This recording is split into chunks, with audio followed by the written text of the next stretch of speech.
The air in West Africa is thick with defiance. A powerful wave of solidarity is sweeping across nations under the cry of "Hands off the AES." Thousands are taking to the streets, not just in Burkina Faso, but in Ghana and Liberia, sending an unmistakable message to the world. African sovereignty is not for sale. This is more than just a protest. It's a potent affirmation of dignity, resistance, and a demand to chart a new independent course, free from the shadows of foreign interference and imperialist ambitions. We bring you a special report from the heart of this brewing storm.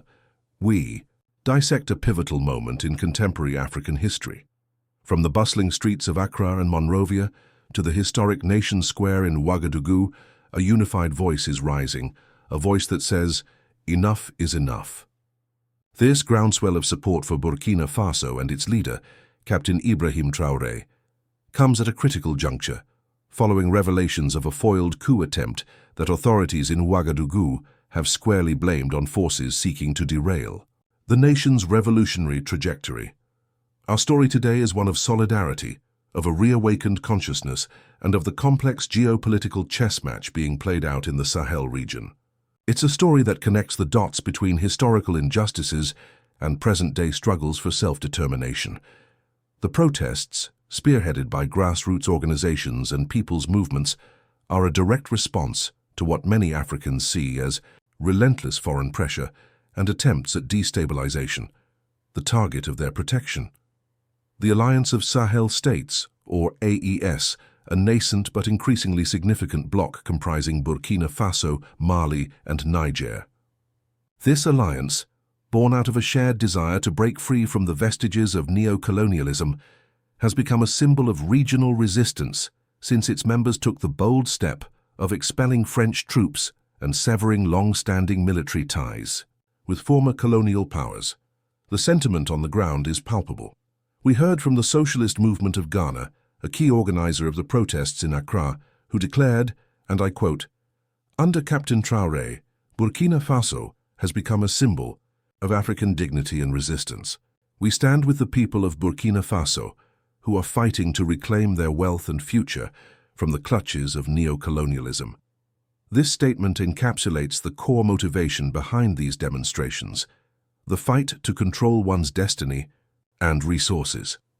The foiled coup attempt on April 21st served as a catalyst, a stark reminder of the forces at play seeking to undermine the current leadership in Burkina Faso. The government in Ouagadougou was unequivocal, describing the plot as an effort to sow total chaos and reverse the country's sovereign path under Captain Traoré. This official narrative resonates deeply with the protesters who see the coup attempt as another chapter in a long history of external forces meddling in African affairs for their own strategic and economic gain. The Socialist Movement of Ghana's statement went further, directly condemning acts of destabilization and assassination that reactionary forces have perpetuated, and explicitly calling out global powers, namely France, the US, and their NATO allies, for attempting to drag Burkina Faso and other AES countries back under their humiliating control. This is a powerful accusation, one that speaks to a deep-seated mistrust of Western intentions in the region. The formation of the AES itself is a direct consequence of this perceived interference. Burkina Faso, Mali, and Niger, all having experienced periods of political upheaval and facing significant security challenges, found common ground in their shared desire for greater autonomy and a recalibration of their international partnerships. By expelling French forces, who had been present for years under various mandates, these nations signaled a clear shift in their security and defense strategies, opting for what they see as more sovereign and beneficial collaborations. The AES is not merely a military pact. It is envisioned as a framework for broader cooperation, including economic integration and a unified front against external pressures. Reports suggest the AES aims to pool resources for infrastructure, establish a common market and currency, facilitate free movement, promote industrialization, and invest in key sectors like agriculture and mining, all with the ultimate goal of achieving greater self-reliance and potentially forming a confederation. Their stance is explicitly anti-neo-colonial and critical of organizations perceived as being under external influence, such as ECOWAS.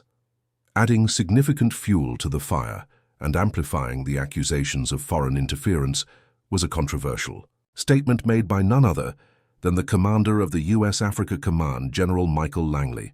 Speaking before the U.S. Senate on April 3rd, General Langley accused Captain Traoré of misusing Burkina Faso's gold reserves for personal protection, claiming the gold was being exchanged just to protect the junta regime.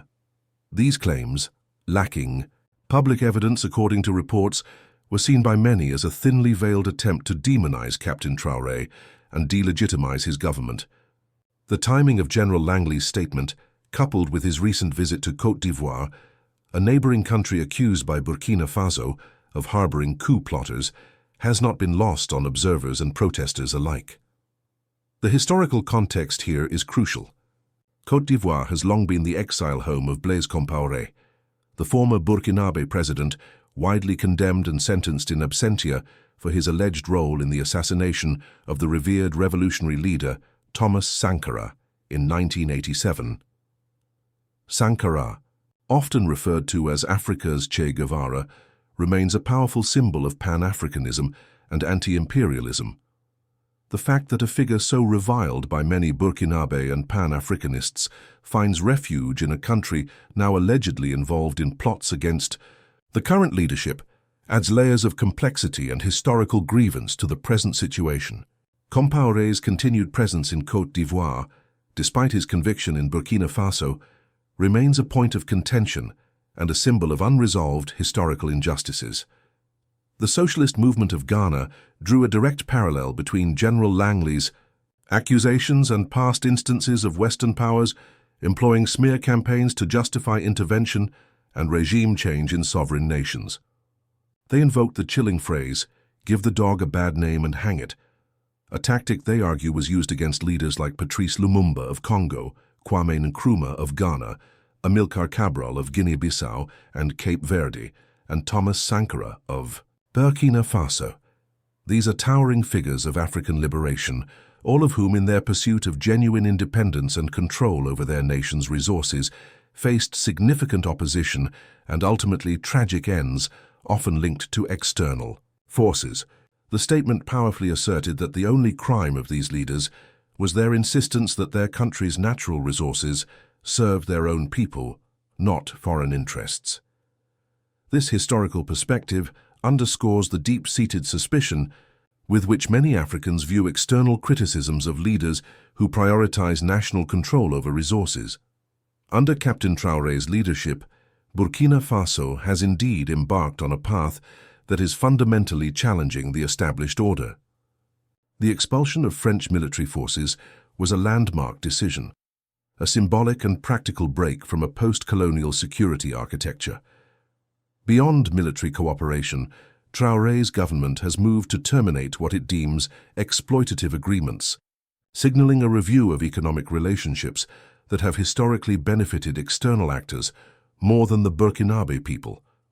A significant step has been the rejection of the CFA franc, a currency used by several West and Central African nations and pegged to the euro, which critics argue limits the monetary sovereignty of African countries and disproportionately benefits France. The AES countries are actively exploring the creation of their own common currency to replace the CFA franc, a move that would represent a significant step towards economic independence. Furthermore, Captain Traoré has publicly committed to redirecting national wealth, particularly from the country's significant gold reserves, towards grassroots development initiatives. This includes crucial sectors like education, healthcare, and food security. Burkina Faso is Africa's fourth largest gold producer, and Traoré's government has taken steps to nationalize certain mines, halt the export of unrefined gold, and establish domestic refining capacity. This focus on domestic needs and self-reliance is a cornerstone of his revolutionary path, aiming to ensure that the country's mineral wealth contributes directly to the well-being of its citizens. However, this assertiveness has come at a cost, with Burkina Faso facing illegal sanctions and what its supporters describe as relentless external pressure and attempts to undermine its economic policies. The demands of the protesting organizations are clear and multifaceted. They are calling for the unequivocal condemnation of the foiled coup attempt and all forms of foreign interference in Burkina Faso's internal affairs. They are urging the organization of more anti-imperialist demonstrations across the continent to amplify the message of solidarity. A specific demand is directed at Côte d'Ivoire, urging accountability for allegedly hosting individuals involved in the coup plot. This demand highlights the need for regional cooperation in addressing threats to stability and the complexities introduced by the presence of political exiles. Finally, they are calling upon regional and continental bodies, specifically the African Union and ECOWAS, the Economic Community of West African States, to step up and defend Burkina Faso's sovereignty against external threats. The mention of ECOWAS is particularly noteworthy.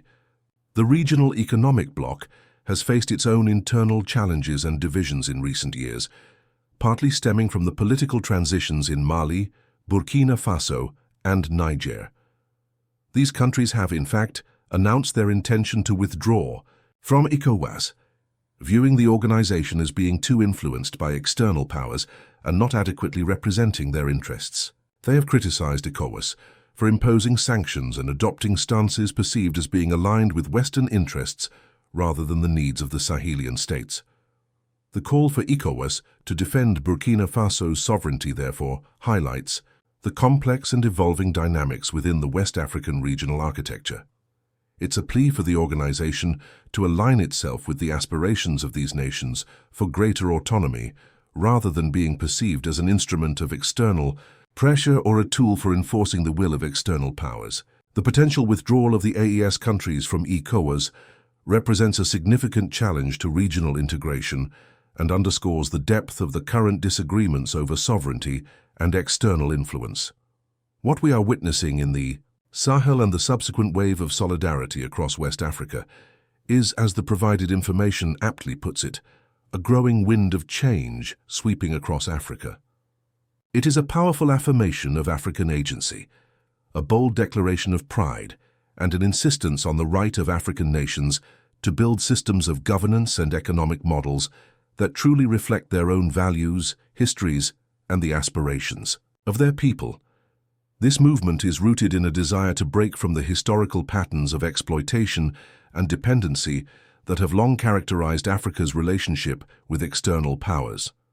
For too long, the narrative surrounding African nations has been dominated by external perspectives, often focusing on challenges like poverty, instability, and governance deficits, while downplaying the impact of historical exploitation and ongoing external interference. The hands-off AES movement is a forceful pushback against this narrative. It is a demand to be seen, to be heard, and to be allowed to determine one's own future without undue influence or pressure from powers accustomed to dictating terms. This shift in narrative control is a crucial element of the broader struggle for sovereignty. The stakes are incredibly high. The Sahel region is grappling with complex security challenges, including the presence of various armed groups and significant humanitarian crises. However, many Africans argue that addressing these challenges effectively requires genuine partnership and respect for sovereignty, not paternalistic interventions that often exacerbate rather than solve problems. The AES countries believe that their new approach, focused on self-reliance, regional cooperation, and diversified partnerships, including increasingly with countries like Russia and China, a point of concern for Western powers, is the most effective way to address their security and development needs. The withdrawal of French troops and the exploration of alternative security partnerships are central to this new approach, signaling a rejection of the previous security paradigm. The protests in Ghana and Liberia, countries with their own distinct histories and political landscapes, demonstrate that the solidarity with Burkina Faso is not confined to its immediate neighbors.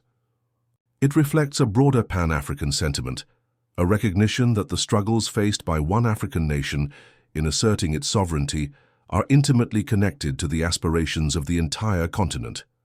The images of protesters waving Burkinabe flags in Accra and Monrovia, alongside their own national colors, are powerful symbols of this shared identity and common purpose, echoing the spirit of solidarity that defined the anti-colonial struggle.